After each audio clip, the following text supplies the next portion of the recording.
Welcome. This is the unit on real numbers, and this is the second lesson. The first lesson really just went over the rational, irrational, integers, whole numbers, and natural numbers. So if you missed it, I would get online and do a Google search on what each type of number is. Also come in and get the puzzle with me, because mostly it was just an activity in class, super important activity, but it was where students were trying to find ways to add two like irrational numbers and get a rational number, and multiply integers and get irrational numbers. We just did all sorts of fun puzzles. So if you missed that, you need to come into tutoring and get that. Definitely be responsible and accountable for learning these lessons. So now this is the second one. It is on how are radicals and rational exponents related. Understanding radicals and rational exponents. A radical expression is an expression that is written with the radical sign. Super important that you know this under here is referred to as the radicand, and the number out here is referred to the index.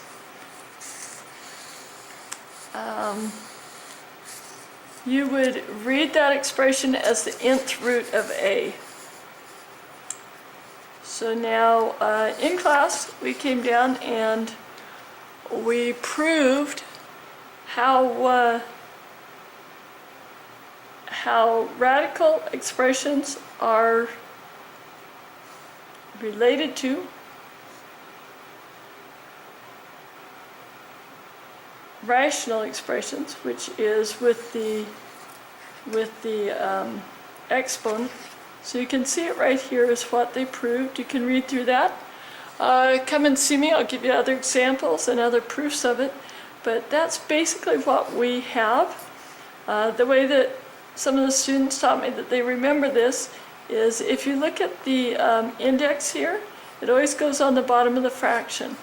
Here we have an exponent on the radicand and then an index on the radical, and so you'll see how the exponent went above the index.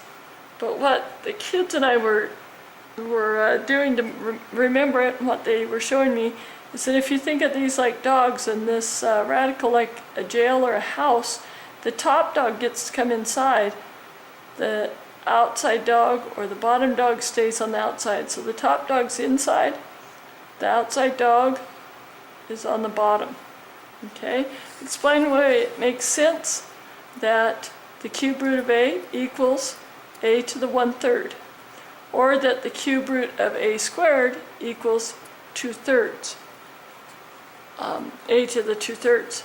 Look back up here at the properties that we've solved, and you should be able to come up with the reasoning on that.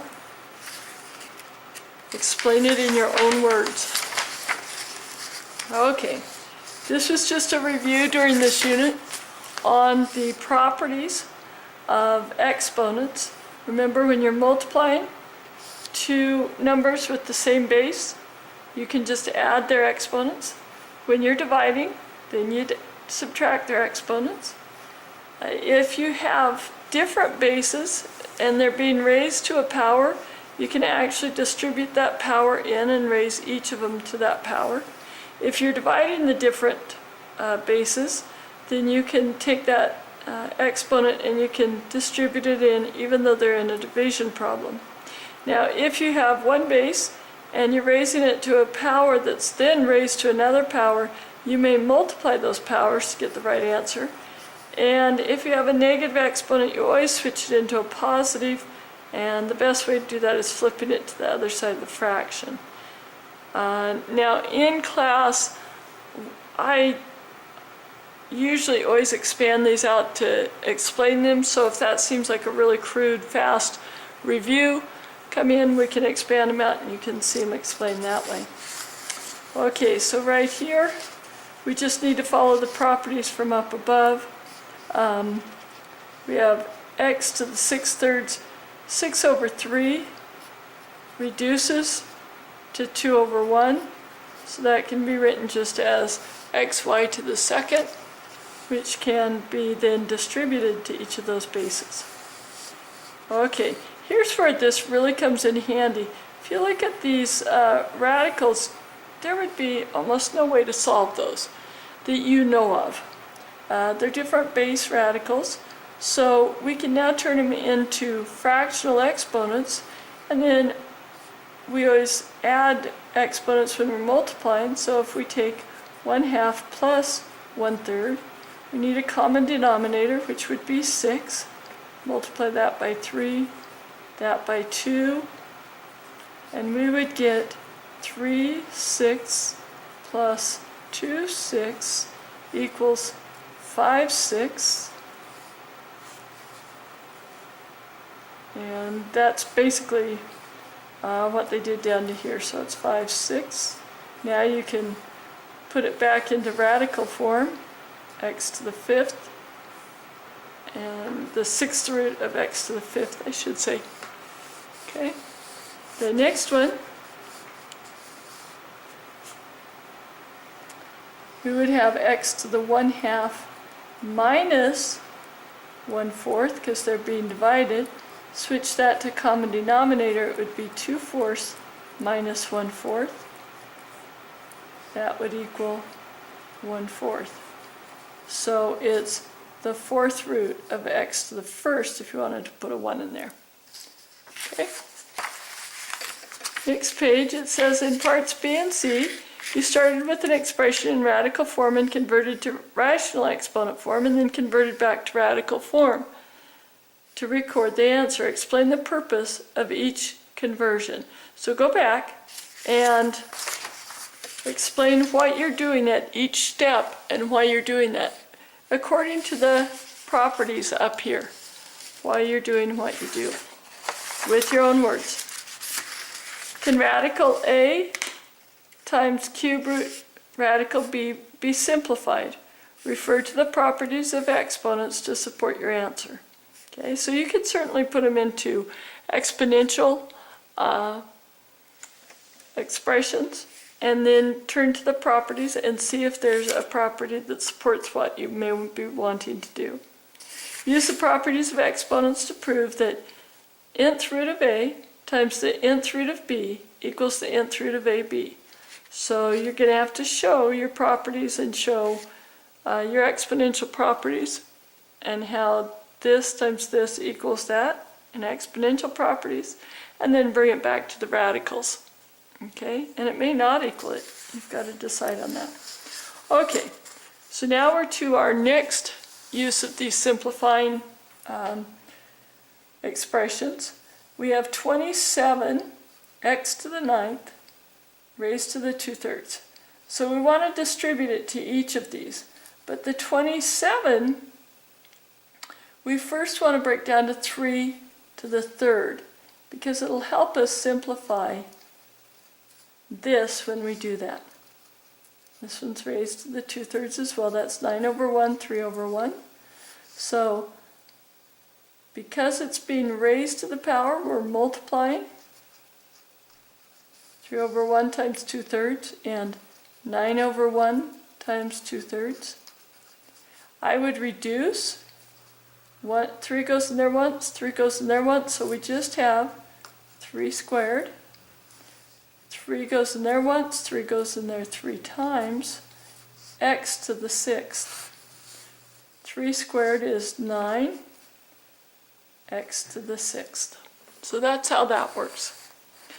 Show that you get the same simplified form of 27, 9 to the 2/3 if you simplified 27 x to the 9th squared and then raised to the 1/3.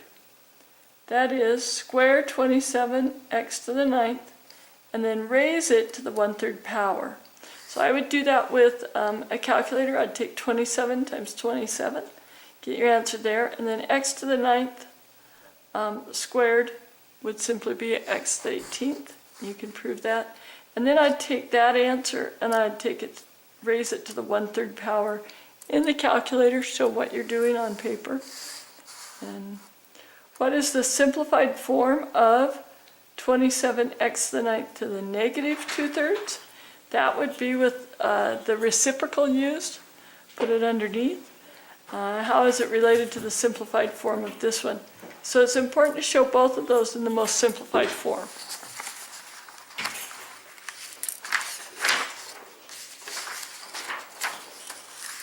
Okay, so on the very back, what you've got is just your practice homework problems. Let me just do one in each section just to help you out. So for example, on number 2, we want to put that in rational exponent form. So again, what the kids were saying in class, just to remember it, that top dog that's inside the house goes into the fraction form right there, and you're done. Okay? Next up, let's choose this one right here. It's a cube root of 8x to the 6th over y to the 9th. Cube root, again, we can write that in a rational exponent, so it would be 2 cubed is 8, x to the 6th, y to the 9th, and it's all being raised to the 1/3. So 2 to the 3 times 1/3 would be equal to 1. X to the 6 over 1 times 1 over 3 would be 2. And y, 9 over 1 times the 1/3 would be y to the 3rd. Okay? And feel free to attach paper and spread out a little bit more. That might be easier for you. Explain why the expression x to 1/2 is undefined when x is less than 0. Remember, think of that to the 1/2 being this, and that'll probably make it a little bit more clear as to why it would be undefined. Use the properties of exponent to show this. That's on page 2. Go back to this table and use these properties to prove that. I think that everything else should be self-explanatory. Come see me if you have some trouble on it, but you should definitely get these problems up in here done. Again, don't do the busy work, just find the ones that really challenge you and really push into learning those, and come check your answers with me. We'll see you tomorrow in class.